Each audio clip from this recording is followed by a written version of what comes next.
No, we're in a new live, so maybe if you were in the other live and you wanted to come back to this one, and if not, that's okay. We just saw that some of you were kind of thinking that we might be opening up again. Scott, he's in the engine room.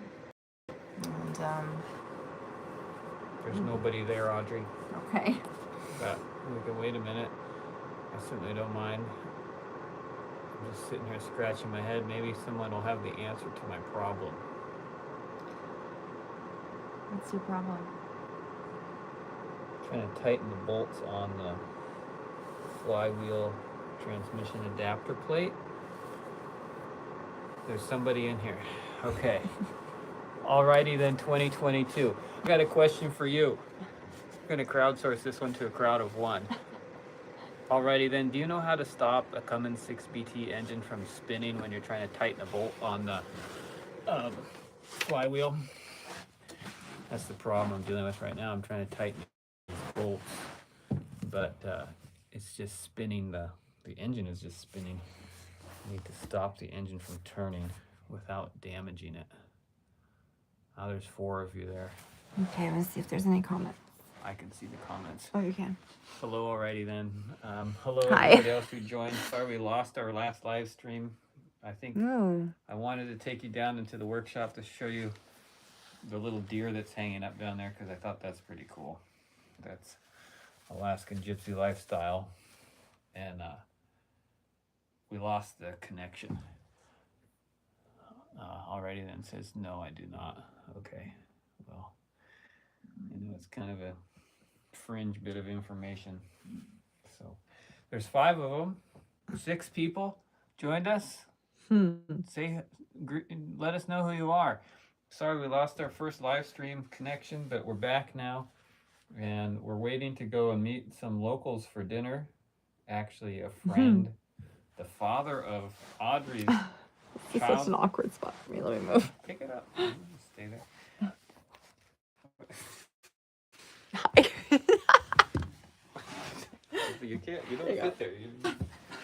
You don't fit. Okay, I'm kind of in like a little hole in the floor. So coincidentally, one of the gentlemen that we met here, he's a commercial fisherman and he's lived here in Wrangell for a long time. Turns out he's my longest, like, lifetime best friend's uncle, and her brother, or her dad, his brother is in Wrangell tonight, so we're gonna go have some dinner, and that's exciting. Okay, hi, Fred. Yeah, sorry about that. It was actually your comment that got me to go live again, because I didn't realize we had left you hanging so much. We're just getting used to this, and trying to figure it out. So, but there's Scott. Ouch. Working away. Trying to put the flywheel adapter plate back on the main engine here. Having a little bit of trouble because the when I tighten the bolts, the whole engine is turning. And I can't remember how I did this when I took it off. But I'm going to try and jam a rag down inside there between the flywheel and the bell housing and see if that'll prevent the engine from turning while I tighten the bolts, because I got Loctite on them and I want to get them snugged up soon, but that's where I'm at. Working in the engine room. Yeah. Is this a room? No. Let's see. Can't really see what you're doing down there. That's okay. That's okay. Working away. Audrey, your turn to entertain. Oh dear. I don't see any questions, but I'd love some questions. Oh, yes, thank you. Well, your guys' positivity and support is, it's really nice to feel like you've got community when you're living in the shipyard and living in the project and working in the project. And I'm really speaking for Scott because obviously I was gone for quite a while and had a little recharge time, but I mean, he wouldn't want to leave though anyway. He wants to be at the boat and get this boat done and get out so we can live our dream. Um, let's see. This is what we're dreaming of right now. I'll show you. This is this is this is what is pushing us forward. We are dreaming of this day when we can put some sails up on this beautiful ship and just cruise. And we know in Alaska the conditions for that are not super ideal, lots of variabilities, but I know we'll find something. All right. Fred would love to hear from you. What are you doing? I'm trying to tighten the flywheel adapter plate back onto the main engine because I just replaced the rear main seal. Is in there. I just went to the hardware store, got Loctite, and got the 8th bolts back in there, and I want to get them snugged up while my Loctite is still fluid. And the problem is holding the engine still while tightening those bolts because the wrench is just wanting to turn the whole engine over. So I'm in here doing my regular upside down contortion, DIY, stumble through it, not knowing what I'm doing, trying to make things work, learn as I go. I'm sure there's a way to stop this engine from turning, and I just don't know what it is. So, and I kind of just want to get it done instead of stop and research again. So that's where I'm at. That's what I'm doing. Just impact wrench. That's what Mark said. Oh yeah, that would work, except I'm trying to reach a certain torque. He's trying to reach a certain torque, so. And I wouldn't know what torque I'm at with an impact wrench. And he wouldn't know what torque he's at with an impact wrench, in case you couldn't hear him. But good idea. Thank you. Yeah, the boat is beautiful. She's gonna be looking really good on the water. Again, it is a beautiful picture. It's a photo of hope and dreams. Here, I'll show you something pretty cool. And the galley here, you may have seen this already, but you walk through this nice galley door. Good luck. Thanks, Mark. He'll get it. He always does. And you can see, like, I'm way down here, but there are cabinets way up there. So this entire galley has really, it's a very tall ceiling. And there are nice custom cabinetry. So high up, you can barely reach it. But that's okay. Definitely nice to have storage on the vessel, and there's plenty of it. Let's do a little check-in over here. So this is also an obstacle, but it's one that I'm pretty used to. I haven't fallen in yet, but you can see not only is there a huge piece missing out of the floor, but I do like to do my computer work when I'm down here in that lazy boy. That doesn't mean I'm lazy. But it's really hard to get to. It's kind of precarious right now because it's also being used to hold the boards up for the hatch cover here. And then you have to like tiptoe dance across to get over there to be able to sit at the table. So anyhow. I just remembered how I did this. Okay, good. This I is put working. a clamp between the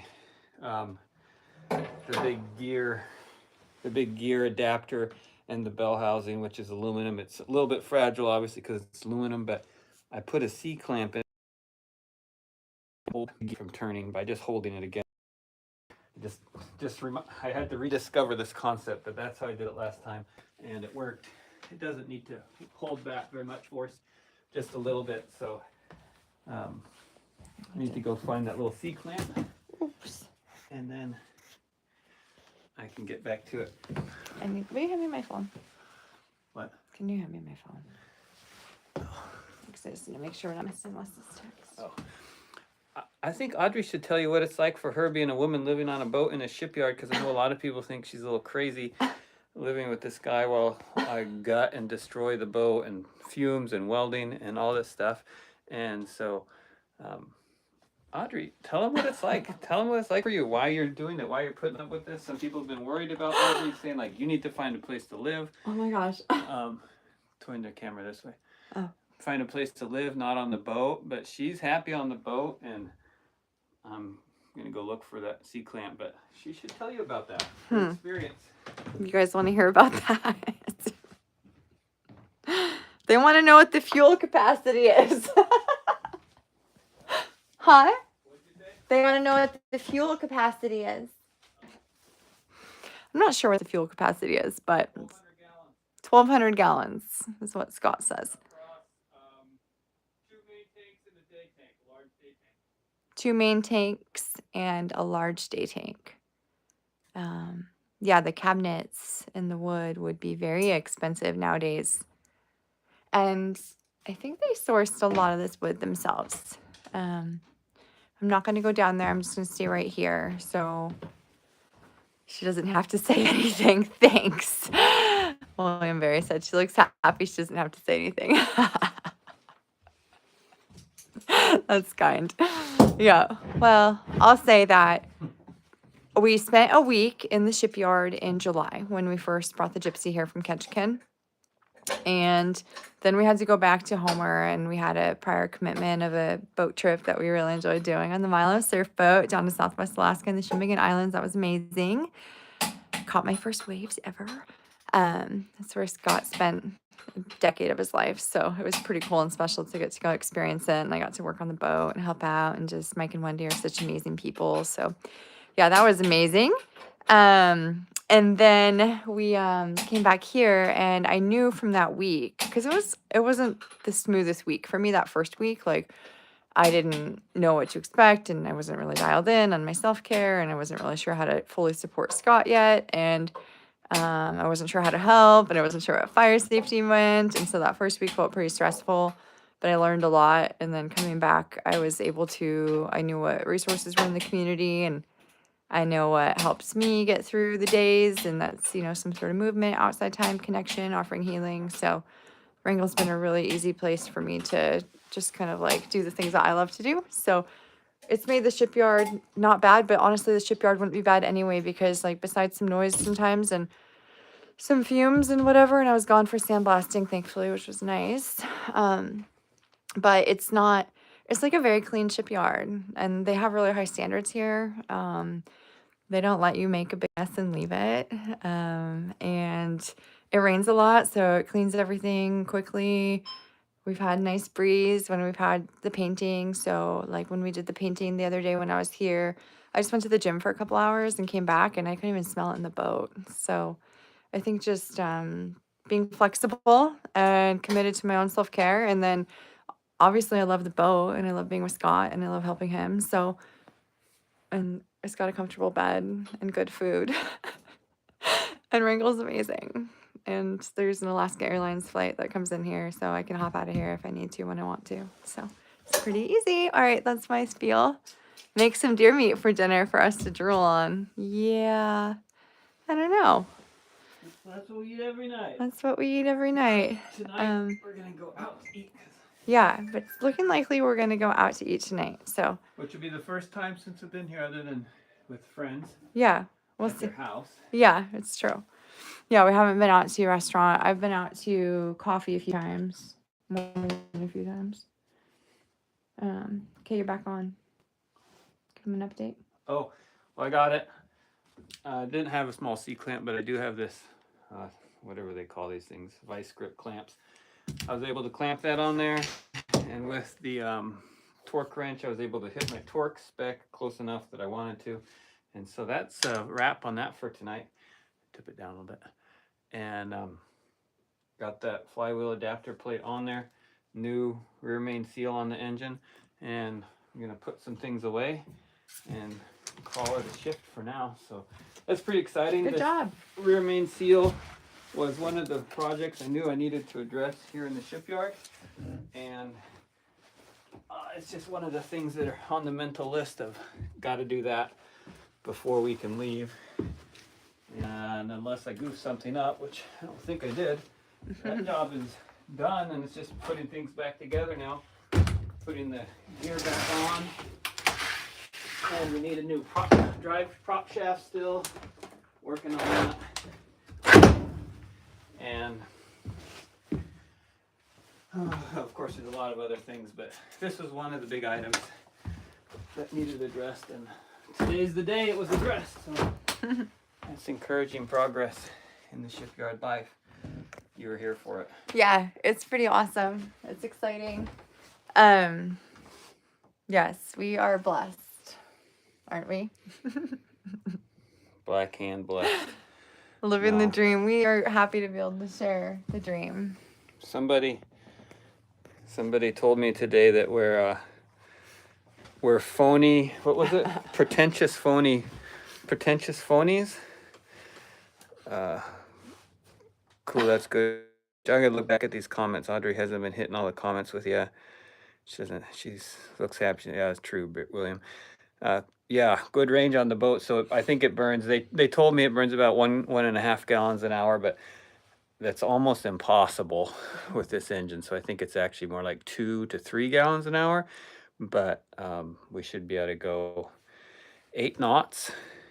Let's say 2.5 gallons an hour. That's with no sailing, just motoring. We got an incredible range if we sail at all. Yeah. I think we could easily go to Hawaii. Not that we want to. Audrey just went there. I don't want to go there. Been there before. But yeah, it's a long range boat, very self-reliant. This is not like a normal sailboat where we have to watch our weight and, carry jugs of fuel on the deck. We can put 1,200 gallons in the tanks and be good to go for a long time. Heating, generator, and powering the main. So I was going to jump in with William earlier when we jumped in about, is Ringle the same as Ketchikan? No. Not at all. It's very, very different. Yep. It's very different. We'll leave it at that. Thanks, Kraut American. I forget if I've seen your actual name before, but I've seen a lot of your comments. Thank you for all the comments. Some funny comments. Super funny. Enjoy it. Is there any standardization to props, or is each one custom made? Yeah, there's standardization. They tend to manufacture them, from what I know. So this one has a 3227 on it, which was manufactured as a 3228, I think, and the pitch was reduced. You can increase or reduce the pitch. A prop shop can by about one number. So usually you would get 32 inches is the diameter, and then they can adjust the pitch a little bit. But I'm not convinced that the one that was on here was the right exact one. So I'm kind of shopping around to try and find a used prop that's close enough, that is more affordable than the $5,000 for a new one. When I started this project, I did not think that I was going to be buying a new prop shaft and propeller. Honestly, I didn't really think about either one. And so it's a pretty big hit on the project budget, having to do the shaft and the prop, and now I've decided we're sandblasted. And so not only is the expense of sandblasting significant, it's also a full coatings rebuild, starting from bare steel all the way back up to all the layers of paint, ending with bottom paint. So it's a little bit of a financial stretch on the work, but basically came into the shipyard without a fixed budget. I have a bit of stuff left that I could still sell in my life from my prior life. Skid steer and an excavator that I'm not currently using. So if I absolutely have to, I could liquidate some other assets. But they're also part of how I've earned my living in the recent years. So I'm going to try and hold on to them if I can make it out of the shipyard financially. So people are saying that, like, oh, we're rich and have lots of money. That's the only reason we can do this. Well, it's not true. Excuse me. Neither one of us has very much money in the bank account at all. Got enough to hopefully survive. The whole budget for this project I'm definitely hoping it's under 50,000. I'm not positive if I'll be able to reach that goal, and I'm not sure. Haven't looked that closely at my finance to see if I can even make it with that number. But so anyhow, that's why the shaft and the prop is kind of like, ooh, wasn't really accounting for that, but I think I can survive it. So, hi from Quebec, Hi. Jean-Francois. Hello. Is that right? Thanks, William. We're definitely doing our best to save money wherever we can, but hopefully spend where it's wise to spend, which the sandblasting and a new shaft. Jeff. Okay. I won't butcher your French Canadian name. A new shaft is probably an area that's worth spending. The prop, I'm willing to gamble a little bit on that because it'll be easy to change later on if we end up wishing we had something different there. So, I'll tell you one thing about this boat. You ever seen a sailboat with a lazy boy? I know. It's the best. When Oh. when we first saw the Alaskan Gypsy, we hadn't seen really interior photos of it to speak of. It was really a crazy story, and probably we should do a whole video about the build up to our first time seeing it because it was quite funny. It was love at first sight with this boat, and not knowing at all what was inside. Just saw it from the outside and thought, wow, that is the boat that maybe someday. And we were like, what is on the inside? Yeah, what is that boat got inside? No idea. Had no idea. And so I still remember walking down these stairs here and looking over and seeing a lazy boy in the boat and thinking, what on earth, a boat with a lazy boy in it? I've been on boats that had the room for such a thing, but I've never seen one with a lazy boy on it like this. It's like, It's pretty awesome. it's pretty awesome. It's comfortable to hang out on this Makes boat. editing videos fun. Cup of coffee or tea. Really what it does, it makes you feel like you're just at home. Yeah. You know, this boat is set up to It's be true. a true liveaboard. It's got the comforts of home in it, which is really quite something. And it's a big boat. It's 66 feet on the deck, but it doesn't have a fish hold. It doesn't have these other, areas of most boats I've been on where you lose that space. It's not crammed with staterooms. It doesn't have a Right. whole bunch of little staterooms like most boats of this size would. Instead, it's got a pretty big open layout and room for something like a lazy boy. So we were really excited about it. It was built by a couple to support their retirement dream lifestyle in Alaska, and we're just getting started at it in our 40s instead of in our 60s, and pretty grateful for that. Yes. William Berry says he has faith in us. Alaska people are built different. Yes. Try and keep that dream alive. Thank you. Jeff says you did a pretty amazing job on the sandblasting. This thing looked bad before, no doubt. It was an eye-opening experience when I finally saw what a sandblaster could do. I'd never sandblasted before.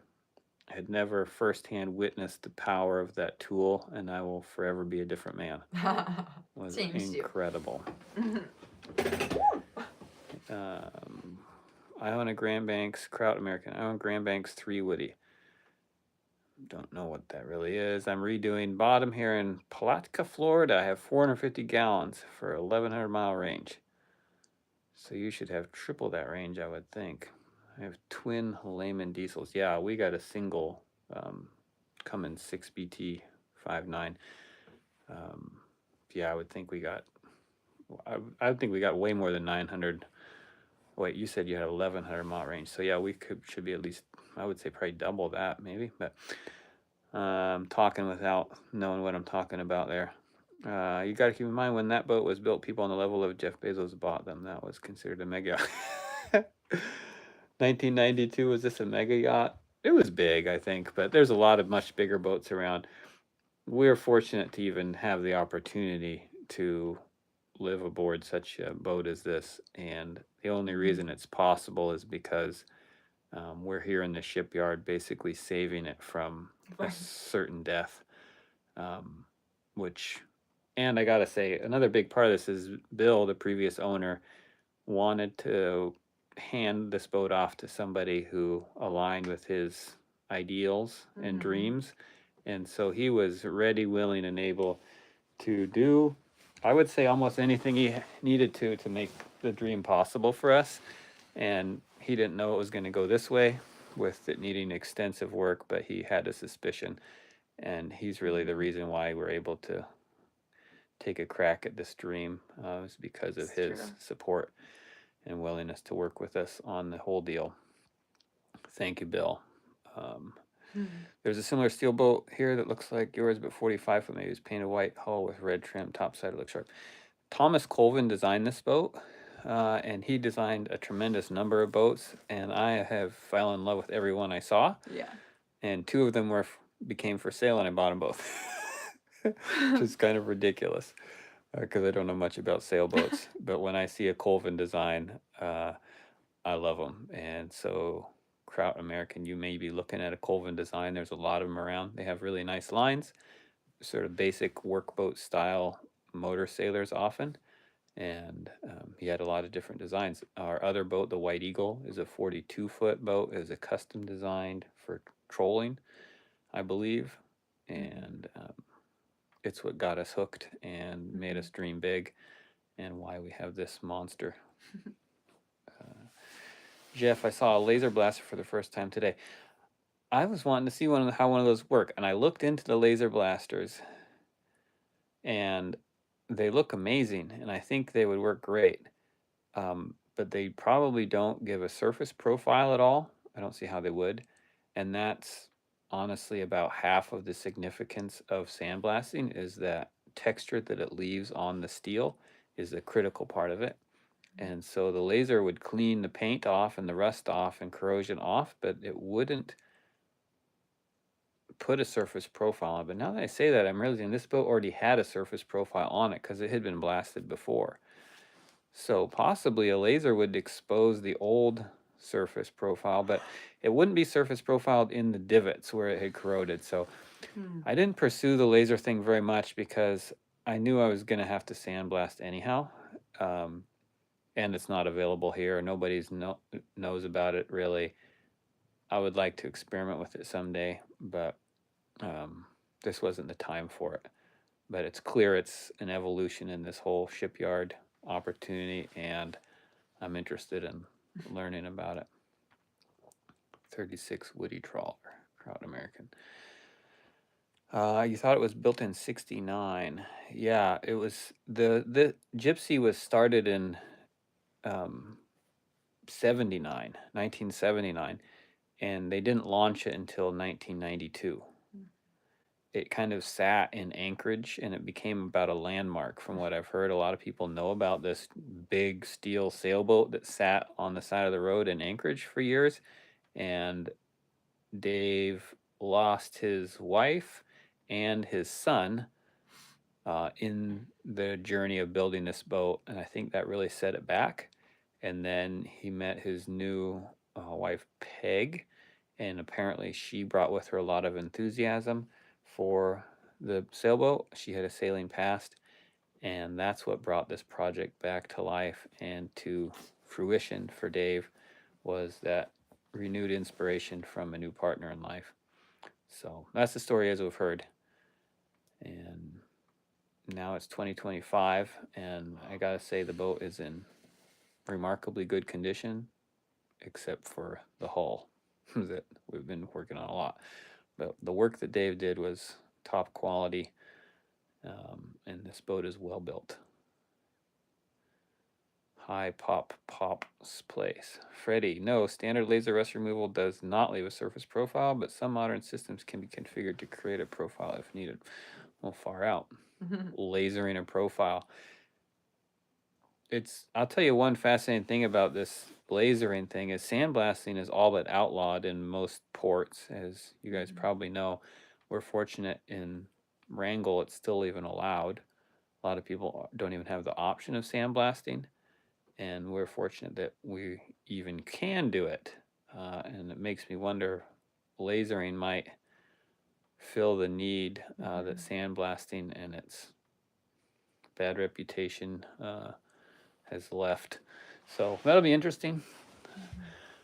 I know there's a need for something like that to remove old coatings, and the surface profiling is critical too. So, well, hit us with some questions. I'll talk forever if you just leave me. Audrey's about to fall asleep. I'm really hungry. Okay, I yawn a lot when I'm really hungry.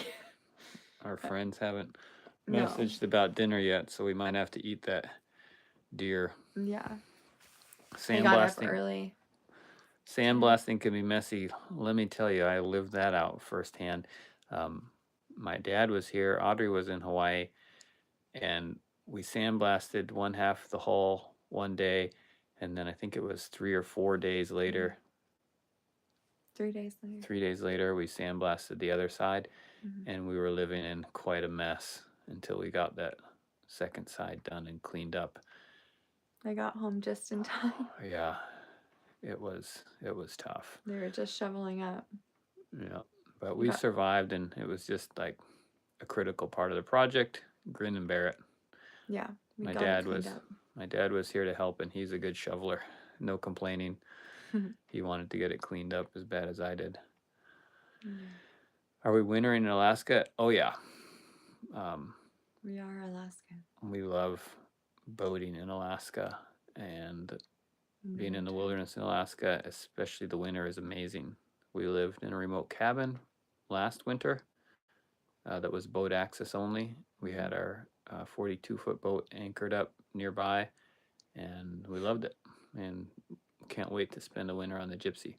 We'll probably head up to Prince William Sound pretty soon after we get her in the water, and we're thinking about Christmas with Audrey's family in Valdez and all of our kids there with us. That's plan A. Yeah. There's a deer hanging in the workshop and someone is hungry. I know.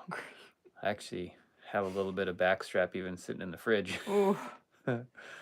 Yeah. But I can't tell her about that because she'll eat it. Have I surfed in Alaska? A lot. I became obsessed with surfing at a young age, and sort of in my own weird way invented surfing because I hadn't really seen it.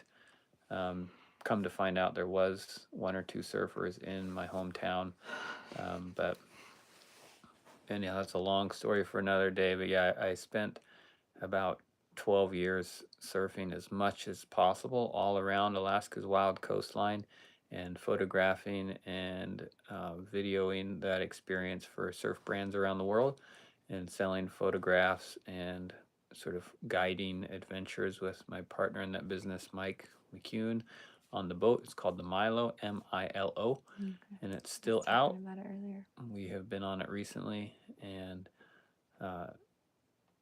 yeah, it's a pretty amazing story.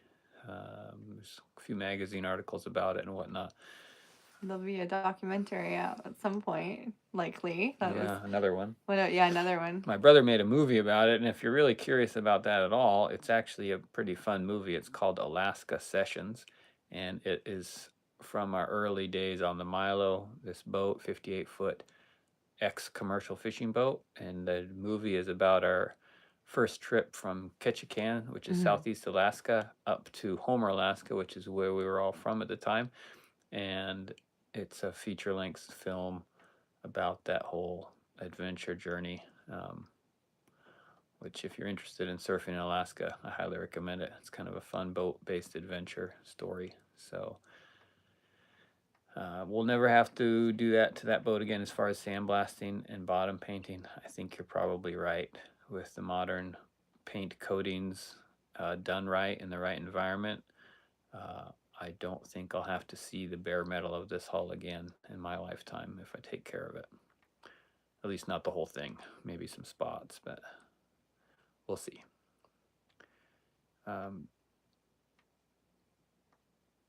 Jeff, next live, why don't you use Super Chat so we can help with the finances?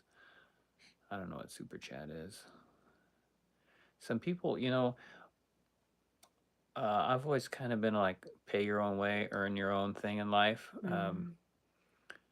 I'm very low income and hesitant to sign up for Medicaid because I just feel like I'm kind of a leech on the system. I'm choosing a lifestyle with very little income because it has these great rewards of living in this way where I can work on my own stuff, and kind of at a little bit of a conflict in my ideologies at this point because I'm spending so much money. But it's a phase in life, and then we'll get back to living on the cheap once we're out of the shipyard. So some people have said they would want to support us, and somebody actually, there's a video on our channel about someone, we don't know who, gave us $100 gift card at the local grocery store, which is amazing. Sweet. It's very kind and appreciated. While we're here, I'm spending thousands of dollars regularly, but also trying to save $5, save $10 Right. whenever possible. So it's kind of a whole conflicting looking thing. It's a little bit weird, but part of it's just the homesteader and Great Depression mentality I grew up with, thanks to my parents, which makes it easy for me to save money and it makes it hard for me to spend it. But there's a time and a place to spend, and when you're in the shipyard, these are long-term investments, and just gotta swallow the pill and go for it. So I appreciate the support, and quite honestly, just watching our videos and engaging is a form of support. It's definitely emotional support for sure, and hopefully this YouTube thing is going to work out for us in a way that I'll be able to work with brands to create stories, images, products, and we'll find an avenue to earn money from sharing this lifestyle if enough people enjoy it and find it entertaining or inspiring. So you are all supporting us already to a Right. certain extent, and we have monetized on YouTube, which doesn't really add up to much at this point, but it's a baby step towards such a thing. And so we'll look at ways of making it easy for people to support us, and we've been thinking about it and talking about it, but we don't want to turn into beggars. Yeah. We're fortunate. We're very fortunate. We really are. We're blessed in huge ways to be able to do this, and we don't absolutely need any help. We can make it on our own. Yeah. But if people feel like they want to help, would be only sensible to create an avenue for that. So we're just kind of thinking about it. Yeah. And trying to figure out what would be a means of some sort of mutual exchange where we could offer some sort of special value in return for people offering value to us, however that looks. Open to ideas and thinking about it. So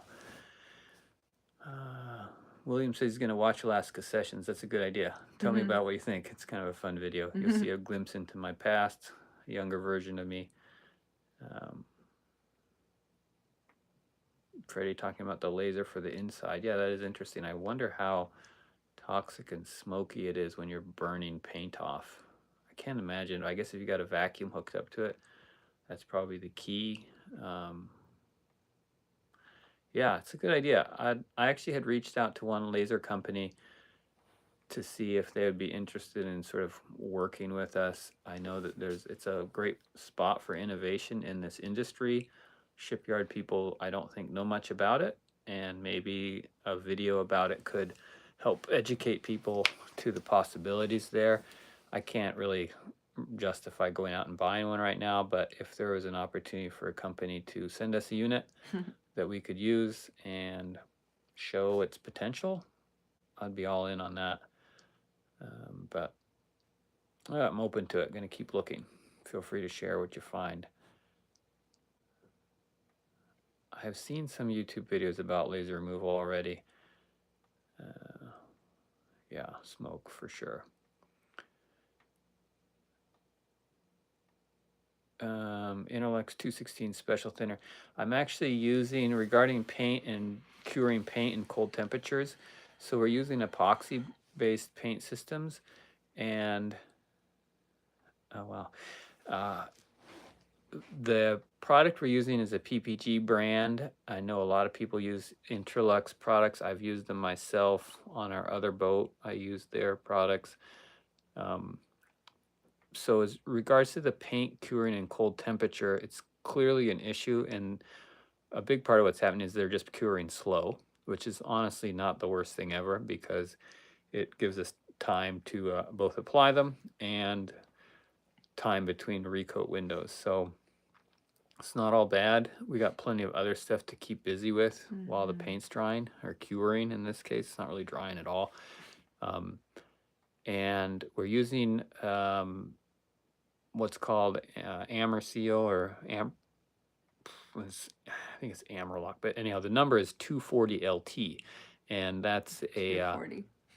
it's a low temperature, high solids epoxy. I think it's 80% solids, and it cures down to like negative temperatures, I believe. It can handle extreme cold, and it's also really durable, really good edge adhesion, and it's basically a top quality epoxy barrier, and that's what we're using right now, and it handles the cold just fine.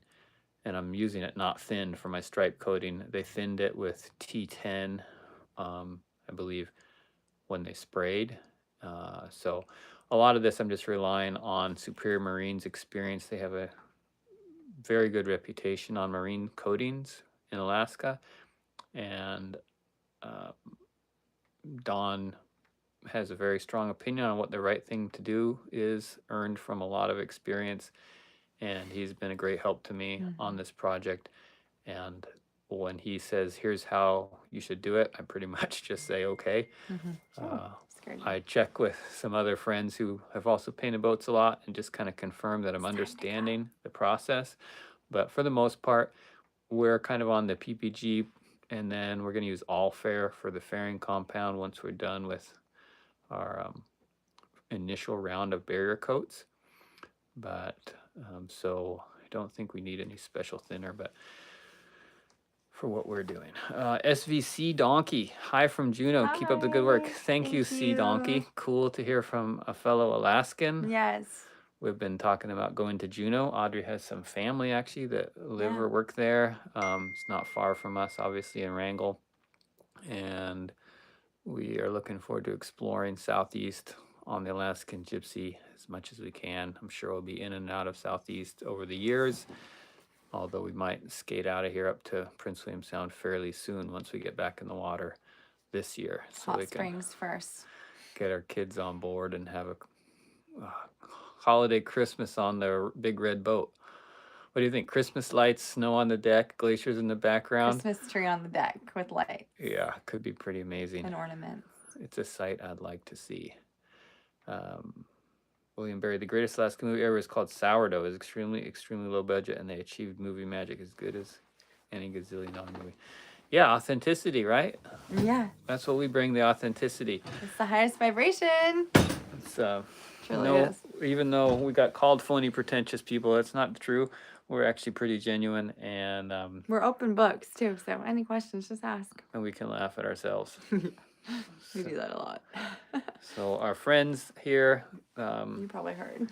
just messaged, and we're gonna go out to eat at a restaurant for the first time. Actually, we're going to the Marine. That's the bar. Right there. We're going to a bar for pizza. I haven't had a sip of. Well, no, I had a sip of my dad's wine, but we don't really drink. No. Don't have the money for it, even if we had the aptitude. So. Well, we'll go get pizza and go see what this bar right next to the shipyard's all about. Yeah, somebody who's a known hunting legend in the area and commercial fisherman. I think that's a great resource. The guy, I got to tell you a little joke about him. His name is Les, and he's a bit of a local legend. And somebody was trying to tell me about him and said, less is more. As in, Les just goes all in. If someone goes hunting, Les goes more hunting. So he sounds like my kind of guy. Yeah. And I look forward to getting to know him more. Can't wait to go see my friend's dad. The super chat would be more for your content while alive, and you would not be begging or getting money for nothing. Doing a great job. Hope she plugs up nicely. Thank you, Pops Place. Appreciate it. Thank you, Freddie, for prompting Audrey to get us back online while I finish working on the engine. Yes. Appreciate your support and engagement. Thank you, William. Thanks for all your comments and engagement. This would be pretty lonely without you guys. Yeah, this is so fun with you. Thank you so much. Thank you, Claude Ross. Appreciate your comment and coming on. To all the rest of you quiet stalker creeps in the background, thanks for joining us here in the galley of the Alaskan Gypsy on our second live ever. And the Second same of night. today. And I hope you enjoyed it. Thanks for coming along. Good night. Wish you all the best. Thank you, cute cap cuts, sneaking in here at the end. Bye bye. Look how dirty my hands are.